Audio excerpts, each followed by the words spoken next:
So the NFL offseason slash training camp slash preseason is officially over, and I really thought the Terry McLaurin and Trey Hendrickson deals made that official. Those were the two biggest storylines that didn't have a conclusion just yet, but a day ago, both got paid pretty heavily.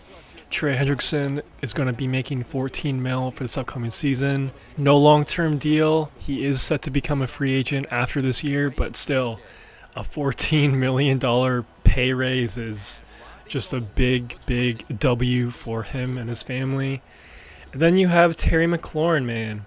Not a lot of people were optimistic that a deal would get done, but he's making 30 mil a year, 32 million a year with a $30 million signing bonus. He's signed through the 2028 season.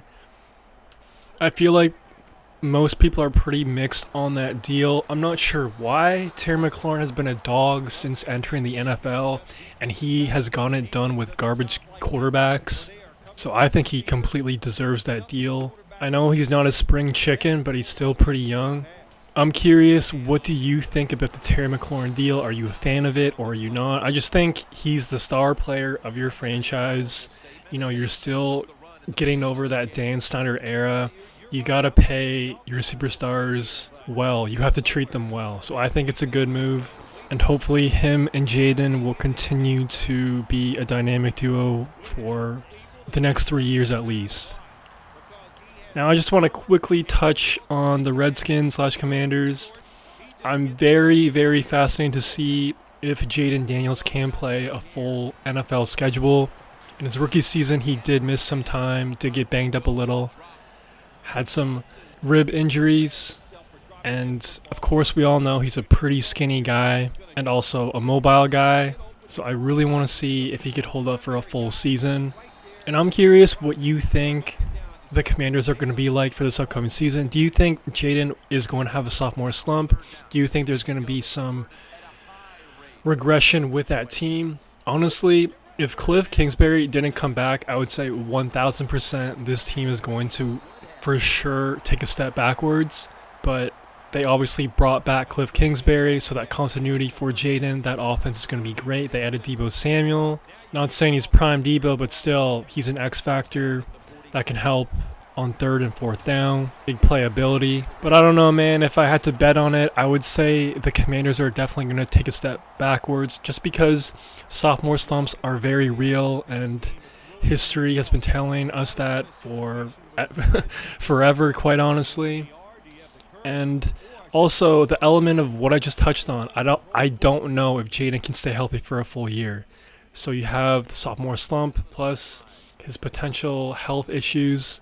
I definitely don't see them making the NFC Championship game again this year. Honestly, I don't know if they're going to be a playoff team, but we'll see, man. We'll see. Now, the most surprising news that has come out the past couple weeks, in my opinion, is not Terry McLaurin finally getting paid or the Bengals finally paying their best pass rusher.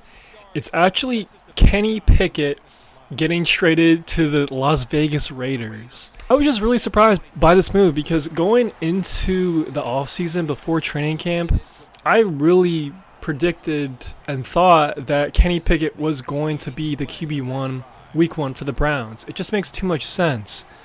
They invested a draft pick in him. They traded like a 5th round pick for Kenny Pickett to the Eagles, which, by the way, Howie Roseman just finessed the Browns. But that's just what good franchises do. They take advantage of the poorly run franchises. So I just thought, you have Kenny Pickett start early in the season for the Browns because he's still a younger guy. He's a Super Bowl champion. I feel like he still has some potential to be something. He was a decent starter for the Steelers. He wasn't anything special, but he was decent. So my thought process was, you throw him out for the first 2, 3, 4, 5 weeks, and then, maybe you give Joe Flacco a go, and then when the season's lost, weeks from 10 to 18 when they only have like 2 wins, then you throw in Dylan Gabriel, then you throw in Shedeur Sanders. But to start the season with Joe Flacco, I don't hate it. But it's just weird how you invest a draft pick and for Kenny Pickett and then you trade him before the season even starts, and he didn't even play a down for the Browns. He was out for the preseason with a hamstring injury. So just bizarre, but I shouldn't really be surprised because this is a bizarre franchise. I mean, when you give Deshaun Watson, a criminal, that sort of contract, the most guaranteed money in the history of the NFL at the time, I guess anything is on the table. So, are you with me on this kind of being a surprising move? I don't know if it's just me, but just the incompetence of the Browns shocks me yet again.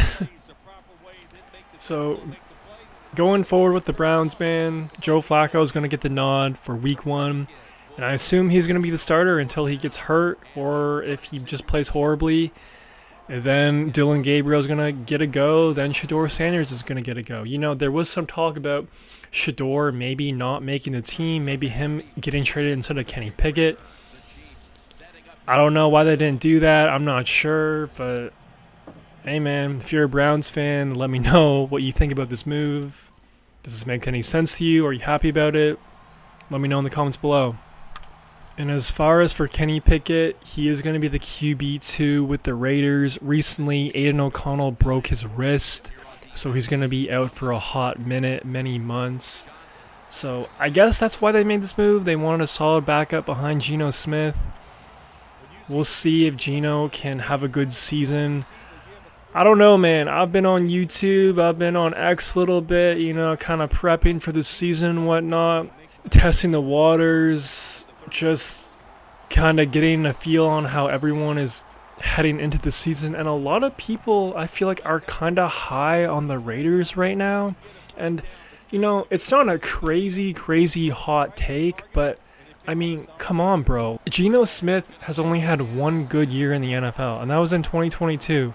I know the Seahawks won 10 games last year, but Geno didn't really have the best season, and I feel like this is an objective opinion. The Seahawks roster is greatly better than the Raiders roster for this year. So I just don't know if Geno's going to be that guy. I don't know if Geno's going to, take the Raiders to maybe being a playoff bubble sort of team. I don't know. I've just been seeing a lot of people being high on the Raiders, and I just don't really see it. I know Ashton, their RB, might be something good, but we still have yet to see it. And I guess the argument, if you are high on the Raiders, is that Pete Carroll is back as the head coach, which is a great move. And maybe, just maybe, he could kind of find that spark he found with Geno Smith in 2022. But, who's their receivers? They don't have DK Metcalf. They don't have JSN. They recently signed Amari Cooper.